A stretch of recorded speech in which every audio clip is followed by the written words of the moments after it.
Que la paix de Dieu soit avec vous qui êtes ici ce matin, en chair et en os, et vous qui prenez le temps de nous suivre sur les réseaux sociaux. Que Dieu soit avec vous, que Dieu vous bénisse abondamment, que sa bonne main soit sur vous et que sa paix reste sur vous. Nous aimerions ce matin ouvrir la parole de Dieu dans l'Évangile selon Saint Matthieu, et c'est le chapitre 11 qui nous intéresse, exactement le verset 28. Matthieu chapitre 11, nous allons lire pour voir à partir du verset 25, mais c'est le verset 28 qui va nous intéresser le plus. Matthieu 11. En ce temps-là, Jésus prit la parole et dit: Je te loue, Père, Seigneur du ciel et de la terre, de ce que tu as caché ces choses aux sages et aux intelligents, et de ce que tu les as révélées aux enfants. Oui, Père, je te loue de ce que tu l'as voulu ainsi. Toutes choses m'ont été données par mon Père, et personne ne connaît le Fils, si ce n'est le Père. Personne non plus ne connaît le Père, si ce n'est le Fils, et celui à qui le Fils veut le révéler. Venez à moi, vous tous, oui, vous tous qui êtes fatigués et chargés, et je vous donnerai du repos. Prenez mon joug sur vous et recevez mes instructions, car je suis doux et humble de cœur, et vous trouverez du repos pour vos âmes. Car mon joug est doux et mon fardeau léger. Seigneur notre Dieu, nous reconnaissons que nous sommes petits et faibles devant ta sainte parole. Nous sommes limités dans nos pensées, dans nos connaissances, mais nous voulons nous confier à toi pour que toi-même, par ton Saint-Esprit, tu nous parles ce matin, afin que ton peuple ici présent et ton peuple sur les réseaux sociaux soit béni et que ta parole leur soit accessible. Sois avec nous. Utilise notre langage, nos lèvres, pour l'édification de ton Église. Nous t'en prions ainsi, par Jésus-Christ ton Fils. Amen. Venez à moi, vous tous qui êtes fatigués et chargés, et je vous donnerai du repos. Selon Antoine Nuis, dans son commentaire intégral, verset par verset, Matthieu chapitre 11, verset 28 est un des plus beaux de l'Évangile. Il continue pour dire: il m'appartient de ne pas seulement l'entendre, mais de le mettre en pratique et de déposer mon fardeau devant Dieu lorsque je suis chargé. Cette parole a été prononcée par Jésus lui-même, suite au rejet de ses enseignements par les Juifs. Dans les précédents versets du chapitre 11, Jésus reprochait aux villes Chorazin, Bethsaïda et Capernaum. Nous lisons ce qui suit dans le verset 21. Malheur à toi, Chorazin. Malheur à toi, Bethsaïda. Car si les miracles qui ont été faits au milieu de vous avaient été faits dans Tyr et Sidon, il y a longtemps qu'elle se serait repentie en prenant le sac et la cendre.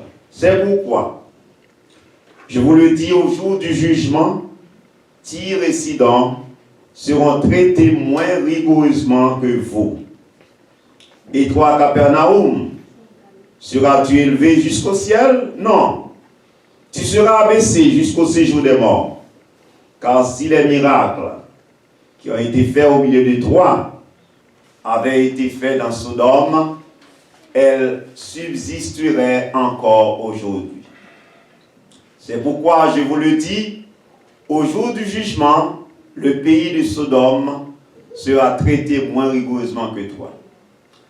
C'est dans ce contexte de rejet de sa parole que Jésus lance cette fameuse invitation à toute l'humanité, à tout un chacun dont la vie ne vaut plus la peine d'être vécue, à tout un chacun plié sous le poids des souffrances, à tout un chacun qui ne sait à qui se confier. Tout au long de leur histoire, les hommes ont essayé de trouver satisfaction partout, sauf en Dieu. Dans la Grèce antique, Épicure déclarait que le bonheur est l'unique but de la vie. Dans l'Antiquité, le scepticisme à propos de l'au-delà pousse l'humanité à chercher non seulement l'immortalité, mais aussi le bonheur terrestre. Si pour Épicure, la poursuite du bonheur était une quête personnelle, mais pour les penseurs modernes, c'est un projet collectif. Il incombe à l'État de procurer du bonheur à ses concitoyens. Le philosophe britannique Jérémie Bentham déclara à la fin du XVIIIe siècle qu'accroître le bonheur général était l'unique objectif de l'État, du marché et de la communauté scientifique. Je serai heureux quand je serai marié, disent certains, et aussi des enfants. Quand j'aurai ma maison de rêve, je serai heureux. Quand j'obtiendrai ce travail, je serai heureux. Chacun de nous est unique. Ce qui me rend heureux ne rendra pas forcément quelqu'un d'autre heureux. De plus, nous changerons avec les années. Cela dit, les faits montrent que certaines choses sont plus souvent associées au bonheur que d'autres. Les hommes sont toujours en quête de bonheur.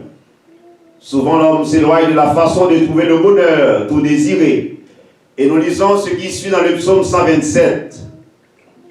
Si l'Éternel ne bâtit la maison, ceux qui la bâtissent travaillent en vain. Si l'Éternel ne garde la ville, celui qui la garde travaille en vain. En vain, vous levez-vous tôt, vous cherchez, vous couchez-vous tard et mangez-vous le pain d'affliction. Il en donne autant à son bien-aimé pendant qu'il dort. Il est vain, chers amis, et même inutile, sans valeur, d'entreprendre un travail sans l'aide de l'Éternel. Sans l'Éternel, tout travail, domestique ou autre, est accompli en vain, c'est-à-dire voué à l'échec. Se lever tôt le matin et coucher tard la nuit, en s'inquiétant du pain en vain. En somme toute, tout travail, effectué indépendamment de Dieu est futile. Ce message que Jésus a prononcé en Matthieu 11, verset 28, transcende l'espace et le temps. C'est-à-dire dépasse l'espace et le temps. Ne reste pas là où Jésus l'a prononcé, mais ça va encore plus loin. L'auditoire de Jésus devait observer toutes les lois pour aller au ciel. Elle était sous la domination romaine. Rome était maîtresse de tout. Elle décidait sur tous les autres royaumes devaient lui obéir. Sans quoi, c'est la destruction, la prison des récalcitrants. Tout était sous le contrôle de Rome. On vivait sous une pression constante. Mais Jésus a présenté une alternative qui est encore d'actualité. Le temps que nous vivons actuellement, personnellement, est rempli de difficultés. Si le taux de suicide chez nos jeunes est en augmentation, c'est que quelque chose ne va pas bien. C'est que quelque chose de tout ne pas rond chez eux. Si même les enfants ne sont pas épargnés, les choses prennent une proportion de plus en plus alarmante. Combien de parents, après avoir dépensé tout leur avoir pour leurs enfants, se sont privés de la maison de leurs rêves, du voyage de leurs rêves, constatent que leurs enfants finissent mal. Soit un job de rien du tout, soit dans la drogue. Il y a des parents qui paient un certain montant pour leurs enfants pour leur libération en prison. Il y a des jeunes qui ont bien commencé dans leurs études, mais qui se sont arrêtés en chemin sans savoir la raison exacte, alors que ce n'est pas là ce que les parents désirent. La majorité des parents sont insatisfaits du résultat scolaire de leurs enfants, de leur avenir. Combien de femmes sont déçues de leur mariage, malgré tout ce qu'elles ont fait, malgré les concessions consenties?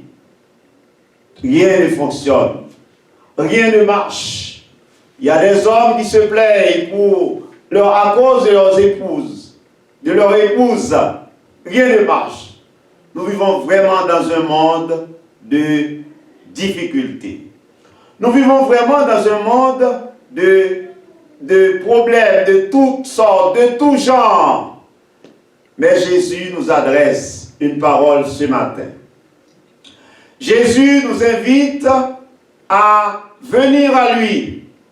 Et Jésus nous dit, venez à moi, vous tous qui êtes fatigués. Vous êtes fatigués de travailler. Vous êtes fatigués des efforts consentis. Vous êtes fatigués de tout. Vous êtes fatigués d'aller à l'école. Vous êtes fatigués d'aller au travail. Vous êtes fatigués. Vous êtes fatigués. Mais Jésus, ce matin, nous adresse une parole de réconfort. Jésus nous dit, celui qui est capable de tout, celui qui a le pouvoir de tout faire, il a dit, venez à moi, vous tous qui êtes fatigués et chargés, je vous donnerai du repos. Chers amis, vous qui nous écoutez, la vie n'est pas facile. Nous avons des arrière-plans qui nous poursuivent. Nous avons, n'est-ce pas, des problèmes qui nous guettent chaque jour. Nous nous levons tôt, nous allons travailler, nous revenons chez nous. La vie est comme pas de sens. La vie n'a pas de sens. Les choses demeurent les mêmes. Mais ce matin, l'appel est fait sur vous. Venez à moi, vous tous qui êtes fatigués. Et dans Isaïe chapitre 55, nous allons entendre l'appel encore, Isaïe chapitre 55, à partir du verset 1er. Venez aux eaux, sans argent. Isaïe 55. Vous tous qui avez soif, venez aux eaux. Même celui qui n'a pas d'argent, venez, achetez et mangez. Venez acheter du vin et du lait, sans argent, sans rien payer. Pourquoi pesez-vous de l'argent pour ceux qui ne nourrissent pas? Pourquoi travaillez-vous pour ceux qui ne rassasient pas? Écoutez-moi donc, et vous mangerez ce qui est bon, et votre âme se délectera de mes succulents. Oui, l'invitation, l'évangile, le salut est offert gratuitement à tous. L'évangile est offert gratuitement à tous. Vous n'avez pas besoin d'avoir de l'argent. Vous n'avez pas besoin de posséder de belles voitures. Vous n'avez pas besoin de posséder quoi que ce soit. Venez à Jésus. Venez à lui. Vous tous qui avez soif. Venez, même celui qui n'a pas d'argent. Venez acheter et manger. Venez acheter du vin et du lait. Sans argent, sans rien payer. Chers frères et sœurs, chers amis, vous qui nous écoutez, si vous restez dans votre état, Jésus n'est pas responsable. Si vous restez, n'est-ce pas, à rester dans votre coin, si vous restez dans la misère, si vous restez dans la peine, si vous restez, n'est-ce pas, à ne rien faire, si vous restez, n'est-ce pas, les bras croisés, Jésus vous invite ce matin à venir à lui. Lui qui vous dit ce matin que son fardeau est léger. Lui qui vous dit qu'il est humble et doux de cœur. Venez à lui, vous tous qui êtes fatigués et chargés. C'est parce que vous êtes à l'église que vous n'êtes pas fatigués. C'est parce que vous êtes à l'église, n'est-ce pas, que tout va bien, que vous avez le sourire aux lèvres. que les choses vont bien à la maison, avec le mari, avec la femme, avec les enfants. Les choses vont vraiment mal. Mais vous avez une chance ce matin. Vous avez un privilège ce matin de venir au pied du Maître, de venir voir celui qui est capable de tout faire pour vous. Celui qui dit, je vous donne ma paix, je vous laisse la paix. Je ne vous donne pas comme le monde donne. Oui, le Jésus ne vous donne pas la paix que le monde donne, une paix qui passe, une paix, n'est-ce pas, qui ne dure pas. Mais la paix que Jésus donne, c'est une paix, n'est-ce pas, qui perdure, une paix de génération en génération, une paix que vous allez en jouir tout au long de votre vie. C'est ça que Jésus, c'est ça que ce matin, nous aimerions vous inviter à venir à ce Jésus. Nous avons fait l'expérience, il nous a montré ce dont il est capable. Alors nous vous invitons à faire cette expérience. Ne dites pas que vous allez attendre demain. Ne dites pas, n'est-ce pas, que vous allez attendre que vous soyez âgé, que vous soyez, n'est-ce pas, dans un centre. Mais venez quand vous êtes jeune. Venez, n'est-ce pas, quand vous avez, n'est-ce pas, votre puissance, votre énergie. Venez. Jésus est là pour vous. Il est là non seulement pour ceux qui n'ont pas encore accepté son Fils, mais il est là aussi pour les gens de l'Église, qui se sentent fatigués, qui se sentent découragés avec la vie, qui se sentent, n'est-ce pas, qui ne savent à qui se donner la tête, à qui se confier. Jésus est là pour vous. Il est là pour vous. Comme il a été là pour moi, comme il a été là pour plusieurs d'entre nous, il est là pour vous donner la vie. Il est là pour vous réparer. Il est là, n'est-ce pas, pour vous restituer, parce qu'il est capable. Il connaît les souffrances des hommes, et c'est pourquoi il a été venu pour que nos péchés soient pardonnés, pour que nous soyons libres, et pour que maintenant, nous pouvons chanter ses alléluia, nous pouvons chanter son nom, nous pouvons chanter ses louanges. Notre souhait pour vous, vous qui nous écoutez, c'est de saisir cette occasion. Vous ne savez pas si vous aurez une autre occasion, saisissez-la. Cette occasion qui se présente devant vous ce matin, saisissez-la. Si vous la saisissez, ce sera pour votre bien. Mais si vous la laissez passer, probablement, il n'y aura pas une autre occasion pour que vous sachiez que Jésus est mort pour vous, il est là pour vous, il vous invite à sa table, il vous invite, n'est-ce pas, à venir à lui, parce que lui seul peut vous aider à sortir de cette impasse, lui seul peut vous aider à rejeter tout ce qui n'est pas bon, lui seul peut vous aider à supporter, à porter cette charge, cette peine, ce chagrin que vous avez depuis que vous êtes venu ici-bas. C'est notre souhait pour vous. Et je pense également que c'est le souhait de l'Église évangélique Béret pour vous, pour que vous soyez bien, pour que vous ayez la vie éternelle, pour qu'un jour, vous n'aurez pas à souffrir sur terre et en enfer. Mais si vous souffrez sur terre, mais vous avez un ciel qui vous attend, vous avez un paradis qui vous attend, vous avez des moments de joie et de réjouissance éternelle qui vous attendent. C'est notre souhait. Si vous voulez le prendre, prenez-le. Mais nous ne sommes pas responsables parce que nous avons fait notre devoir en vous enseignant, en vous annonçant la bonne nouvelle du salut. Venez à moi, vous tous qui êtes fatigués et chargés, et je vous donnerai du repos. Que la paix de Dieu vous soit.